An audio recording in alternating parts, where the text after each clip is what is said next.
నా మిత్రులందరికీ నమస్కారాలు తెలియజేస్తూ ఆర్డిటి అనే ఒక గొప్ప సంస్థ రూరల్ డెవలప్మెంట్ ట్రస్ట్ ద్వారా మన రెండు ఉమ్మడి తెలుగు రాష్ట్రాల్లో తెలంగాణలో కావచ్చు, ఆంధ్రప్రదేశ్లో కావచ్చు 3000 పైగా పట్టణాల్లో స్థాపించడం జరిగింది.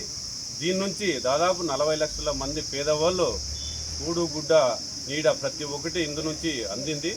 దీనికి ముఖ్య కారణం అంటే ఎక్కడైతే ఫాదర్ ఫెరార్ గారు ఉన్నారో, ఎక్కడైతే నిరుపేదలు ఎక్కడైతే ఉంటారో వాళ్ళకి డైరెక్ట్ లబ్ధి పొందేటట్లు ఆ సంస్థ ద్వారా దాదాపు 4 లక్షల మందికి ఈరోజు ఇల్లు కట్టడం కానీ, ఉపాధి కానీ, అలాగే ఉద్యోగాలు కావచ్చు, వైద్య విద్య కూడా కావచ్చు, అనేక రకాలుగా సేవలు అందించినటువంటి గొప్ప వ్యక్తి ఆర్డిటి సంస్థ ద్వారా జరిగింది.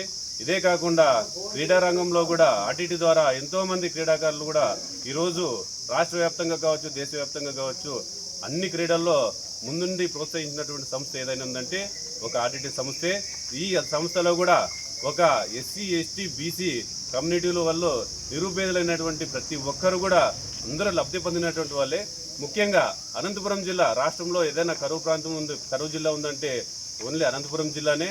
అనంతపురం జిల్లా మొట్టమొదటిగా వాళ్ళు ఇక్కడికి వచ్చి వాళ్ళ ట్రస్ట్ ద్వారా సేవలు అందించడం ద్వారా అనంతపురం జిల్లా డెవలప్ అయ్యింది అని చెప్పేసి ఈ సందర్భంగా అందరికీ తెలియజేస్తూ, ఇదే కాకుండా తుంగభద్ర జలాల ద్వారా కర్నూలు ముప్పు ప్రాంతానికి గురైనప్పుడు మన అనంతపురం నుంచి కర్నూలుకి సంస్థ వెళ్లడంతో ఆ రోజు కర్నూలు జిల్లా వాసులందరూ ఎంతో ఆహ్వానం పలికినారు, గొప్పతనం తెలియజేసినారు ఆర్డిటి సంస్థల ద్వారా.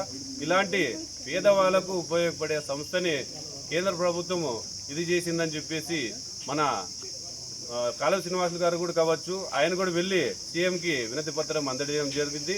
ఈ ఆర్డిటి సంస్థను కొనసాగిస్తే ఇంకా లక్షల మంది పేదలకు మంచి జరుగుతుందని కోరుతూ ఈ అవకాశాన్ని ఇచ్చినటువంటి పెద్దలందరికీ ధన్యవాదాలు తెలియజేసుకుంటున్నాను.